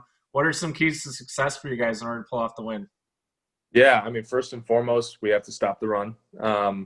And that's something that we always emphasize. And these are keys to the game. Once we stop the run, we got to get after the passer. And we don't know we know that Wentz is having his struggles this year. We don't know if he's going to be the guy that they stick with or if Hurts is going to be in. So we've got to be ready for both of those schemes and how they change with each quarterback in. So we just, first and foremost, we got to stop the run and be prepared to rattle the quarterback, whoever that may be that's in. What are some challenges that you see between Wentz and Hurts? What are some of the changes that you guys foresee happening between those two quarterbacks? How do you plan for each one a little different? Well, both of them are mobile with their legs, that's for sure. We see Hurts as more of the zone read guy, zone or power read as well, but Carson Wentz does it as well, and Carson's a bigger guy, harder to get down. I feel like Hurts is more of a shifty guy. And, the scheme changes a bit when it comes to the personnel that when they're in terms of what their top plays are and certain formations when either is at quarterback. But, it doesn't change too much to where we have to change our entire game plan. We know the differences in the runs that we're going to get when they're both in. And that's first and foremost is stopping that run. And I don't. You guys give me another game where I'm sitting back just drinking beers and enjoying the game. Like, that was so easy for me. Yeah, that's the goal. That Bears game was nice just to sit back, watch you guys. I get stressed as a fan. I'm just sitting there drinking beers, watching the game, and loving it. Yeah, now that I'm out of Northwestern, I get extremely stressed. When I was there, they called us the cardiac cats for a reason. It was extremely stressful for anyone watching the game. But while I was there, I was cool, calm, and composed. But now that I'm out of it, I'm stressed as hell watching the Wildcats. So in the Packers games, I feel collected. If something's going to go wrong, let's step up. But I can imagine, as any fan, if it's not a blowout, you're on the edge of your seat that entire game, I don't even eat during the game or before it or anything. I get so stressed. Mm-hmm. Oh. And then he wonders why he has no hair, Tyler. See, no. That's kids. So, Tyler, if we get into a situation, obviously a weird scenario, again, we're filming a week ahead almost. The Bronco game thing, man. No quarterbacks active.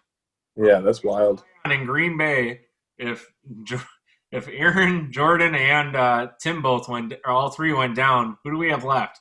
Is there a scenario in place here in Green Bay? Oh, goodness. They better throw me in. Tyler, we're going to talk about football and being a mobile quarterback here. I mean, when Randall was here, we had a similar situation come up, and Randall Cobb ended up stepping in and playing some quarterback, right? So I don't know personally which one of our running backs or receivers have played quarterback in the past, but I'd imagine that's going to have to be the answer, We would have to do something. And I feel like with our coaching staff and our offense, the way our guys play, I feel like we could have some success doing that too.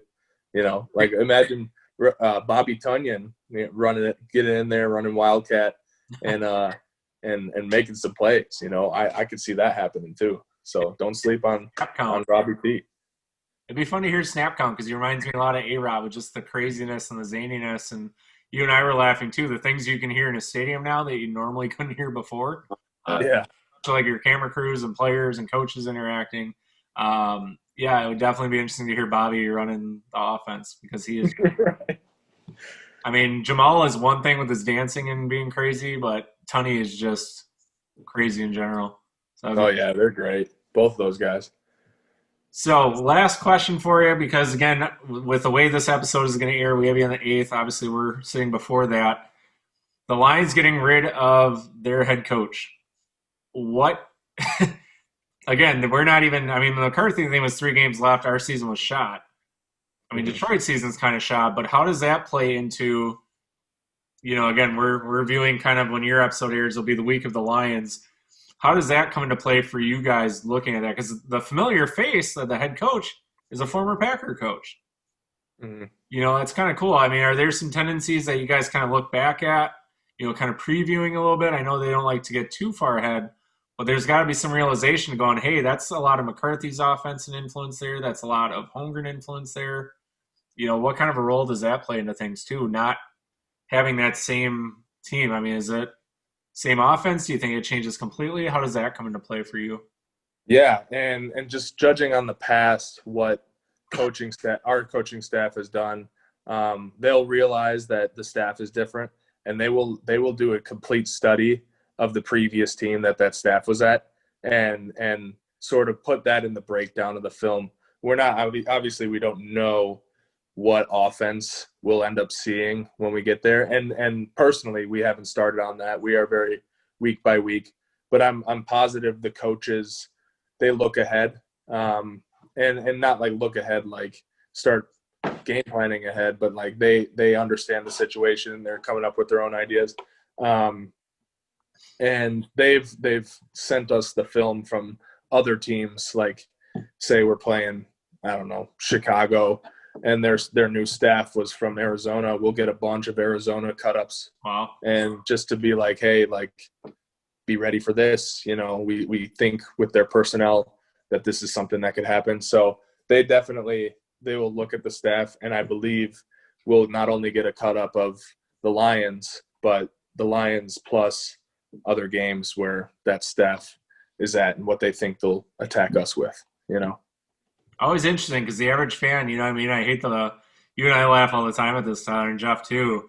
It's so funny having the couch potato coach that thinks they know everything that goes into a week. I mean, the preparation that goes into this, and then just the stuff off the field, the distractions, and like we said a million times before, and it'll never get old this year. The COVID stuff just making it way, like you said, meetings can't even be the same. A lot of off seasons all virtual. I mean, there's no way to connect or bond with your new guy. And that's why I was kind of off about how people were saying, oh, Aaron and Jordan aren't going to get along. Well, how the hell can they? You can't even see the guy. You know what I mean? Like, There's so much that goes into that where you have the Tom Brady's of the world doing whatever the hell they want because there's no penalty. But then you look at the Titans that are putting the whole league at jeopardy because they're having unsanctioned practices. They're going against COVID regulations and stuff like that.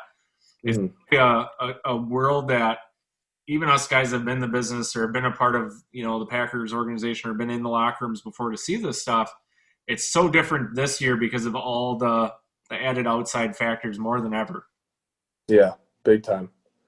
And shoot, we are extremely above board here, and I truly believe that.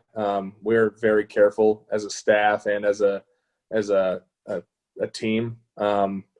So like whatever happens with everybody else on the outside, like that's on them. We're going to control what we can control, and that's sort of this idea that we've taken with us every step of the way.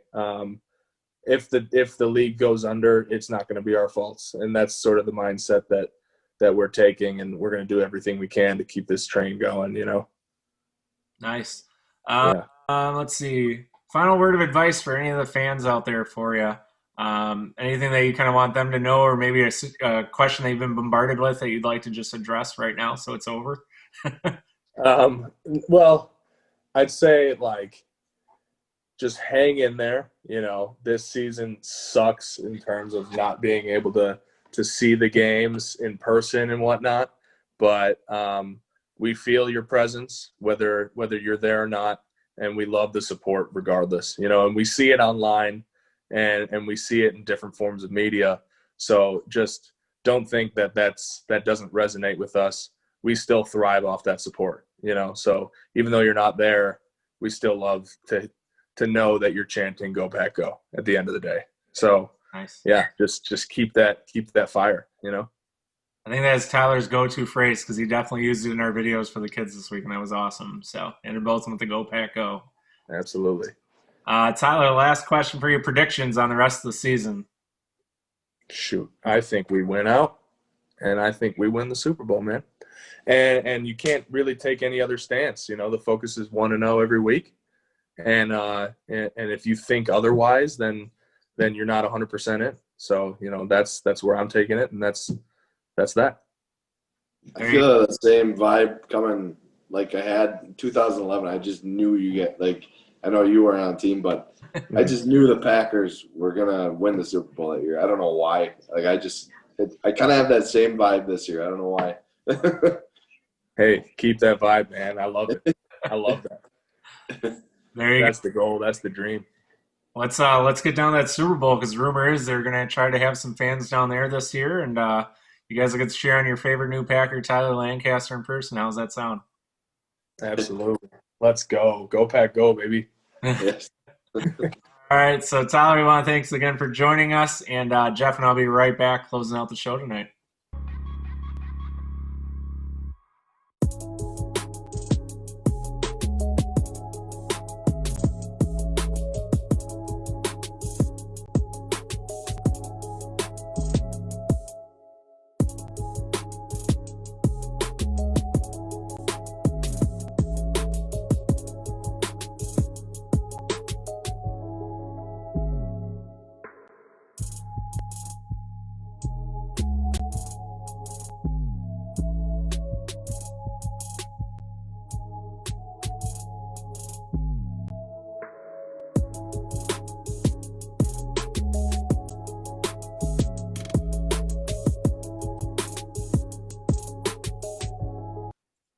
Hey, everybody. So that was our special guest, a.k.a. my neighbor, a.k.a. the Big Teddy, Tyler the Teddy Lancaster. He's going to kiss It's definitely the teddy bear. He's all about his girl, which is great, you know. Yeah. That's Funny cool. with the kids, too. You know what I mean? You get a lot of guys like, yeah, sure, I'll do this. Sure, I'll do that. Tyler is like, how do you want it to look? How should I do it? Is it okay if I say this? Like, the guy just genuinely cares about people in general. And like I said earlier in the show, I definitely think he has a long, steady career in Green Bay as long as he performs because of his personality. I compare him a lot to the Donald Drivers of the world. You know what I mean? Yeah, definitely. Is a huge name either, but once he did, that personality shined through, that the attention to fans. Again, I gave him crap about when they're going to have babies, but legitimately, like, that guy is going to be an awesome dad like us. So, Yeah. It's cool to see. Definitely a family guy. And I mean, like that scrimmage I said, that family is well traveled, and it was sweet to see. Honest to God, I was sitting next to my father, and I'm like, holy crap! Like, this guy's got his whole family here, like the whole city probably. yeah, It's cool. I remember that because we were in our purple shirts that year for what organization? I think it was through. I should know because I used to be on their board, March Dimes, and we had a whole section of purple. But yeah, I remember seeing that over on the other sideline, going, "Holy crap!" Yeah, they're in the end zone where the Packers come out. Actually, a little bit up. I remember seeing it. It was cool. Yeah, definitely. It was really cool to see. Like I said, yeah, just one of the nicest guys. I mean, we've gone, Jaylina and some of the other kids have always wanted to go to the airport and see the guys come back, which is really cool. I always recommend it to people whenever they can. The girls were nice enough to make Aaron a couple cards, Rogers, and they were nice enough to give him cards and stuff. And he actually took them, which is cool because he wouldn't take anything from anybody else.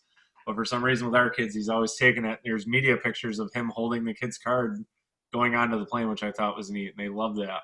I always recommend doing it, but we caught, I think it was after one of the playoff games one year, and it was snowing, and Jelena got in with Pet and a bunch of other guys. But yeah, Tyler was outside in the snow signing an autograph for her on a helmet. Like, he thought it was the coolest thing that we were out there, and he's like, you guys need anything from me? Like, just, again, a genuinely good-hearted guy that, you know, we were talking off air real quick when people can't see it during our little commercial break here.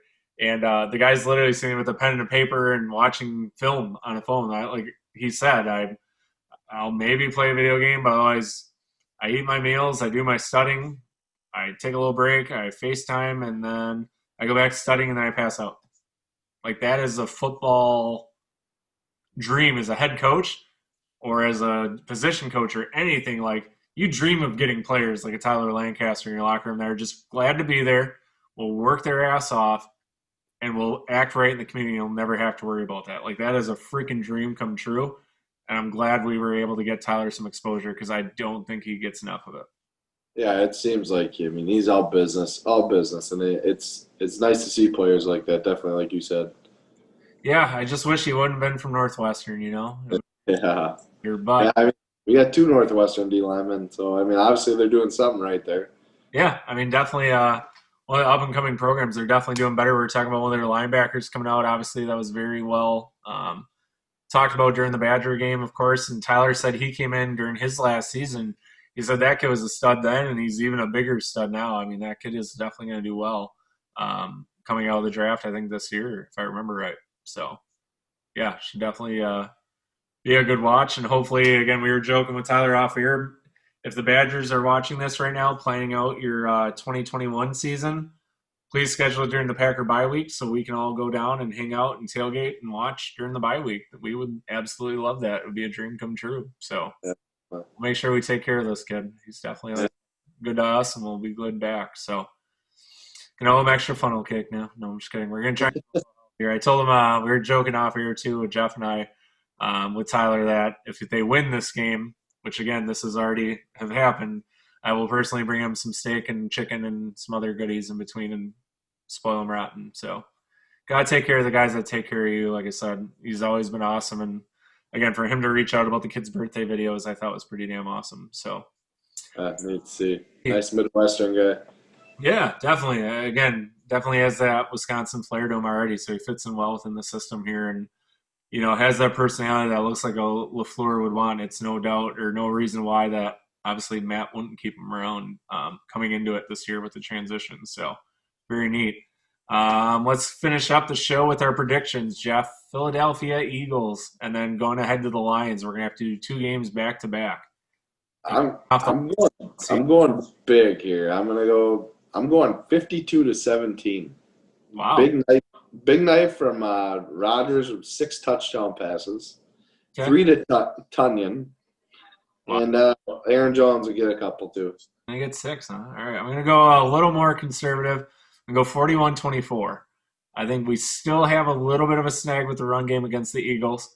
Again, quarterback-wise, I'm not too worried, but I think some injuries that have been kind of talked about a little bit this week may come into play. You got a shift in returners with Tavon Austin. Does he rise to the occasion? You know, it sounds like from Tyler he's shown some good flashes already just in one day. But again, we've seen and heard that all before. I'll believe it. Like Tyler said, you don't know what you get on game day until you see a guy perform. So let's hope that he turns out. We get a little bit better, you know, emphasis. It'd be nice to see a guy return something. We haven't had a kicker or punt return forever, it feels like. Yeah, it's been a while. The last thing I can remember is Randall Cobb, that kickoff against the Saints. I'm so old, Jeff, and all the concussions. I feel like Roel Preston was one of the last ones I saw. Or Alan Rossum, I feel like. Will Blackman had one couple of them. Yeah, we've hardly seen much. You know what I mean? It'd be great to get a guy that's consistently able to be a threat like a Dante Hall or some of these other guys where when they touch a ball, you know they're going to score. Yeah. I mean, you got Devontae Adams, but he ain't returning, and that's the only guy that's really out. Back there either. Yeah. Hopefully Tunney keeps going up, like you said.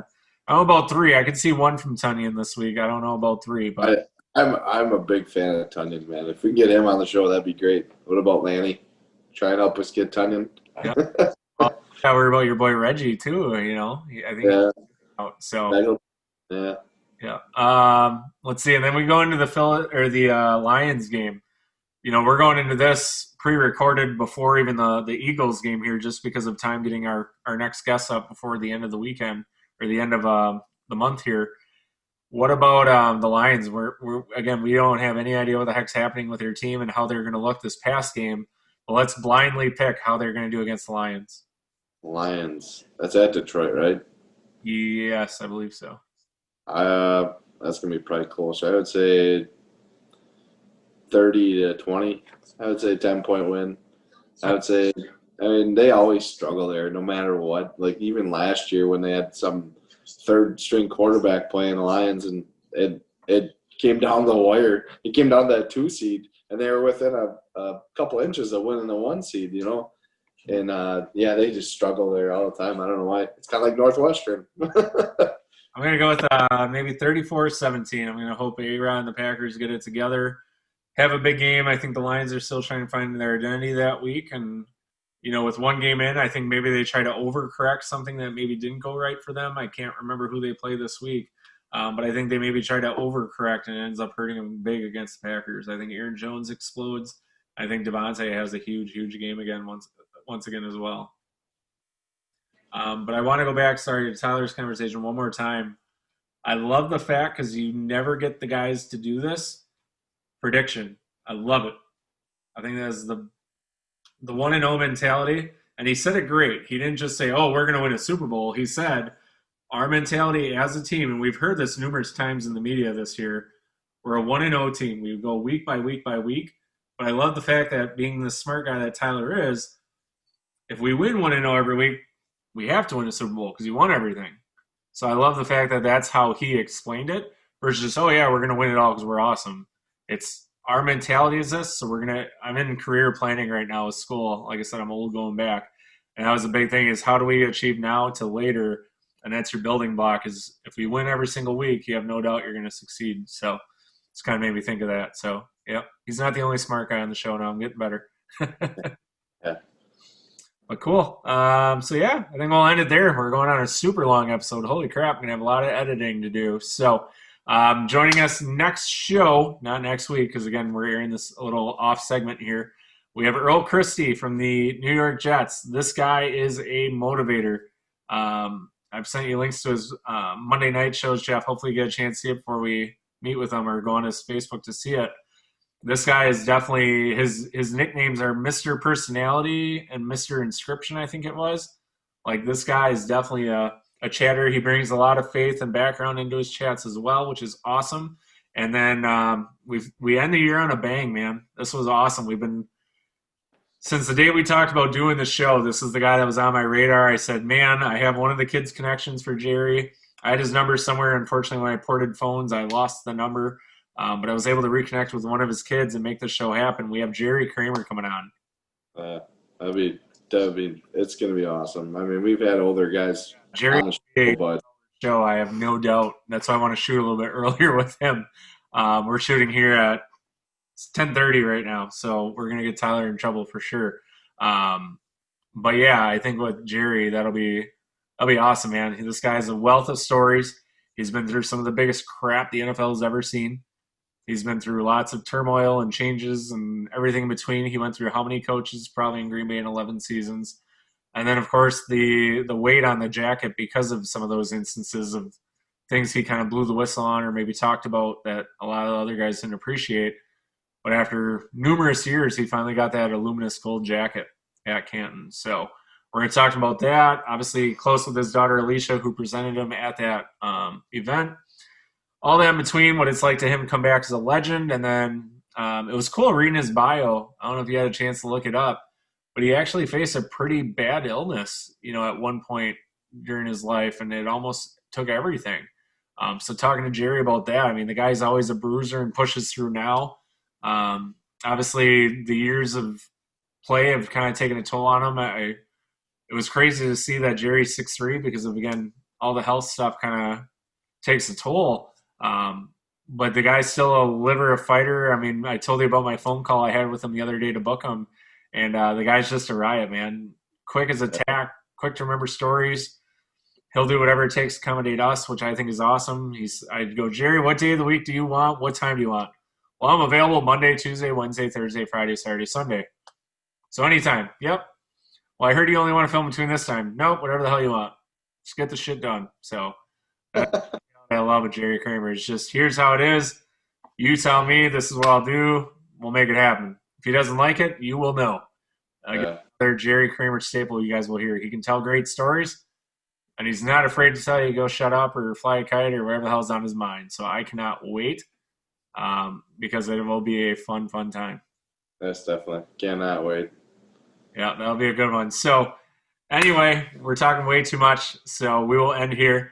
Thank you, everyone, for joining us. Thank you for, again, making 2020 the year it's been so far. We've had a lot of fun, and we look forward to our last couple episodes finishing out the year again. Earl Christie on the 15th, and then Jerry Kramer on the 22nd. Nice. So for your Sconni Sports Show this week, I'm your host, MD Lovelace. Jeff Bryce. See you guys next week.